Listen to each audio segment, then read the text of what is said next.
Paano nyo kung masarap na talaga? Paris. Sabi nila, Paris ang pinakamasarap gumawa ng croissant. Kaya, tikman ko. Sana hindi nila ko ng kape. Masarap na. Ano, okay ba? Panalo? Uulit ka pa ba? Hindi na mahal. Magkano ba yan? Magkano bili mo? Ha? €2 mahigit. €2 mahigit? Pagkatian nyo ni Lulong.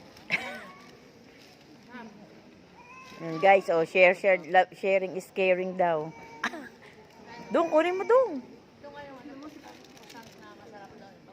Sabi kasi nila, masarap daw kasi ang tinapay dito. Hindi ba, paano ba ano yung croissant o croissant? Croissant ang naririnig ko eh. Yung tanong ng ano eh.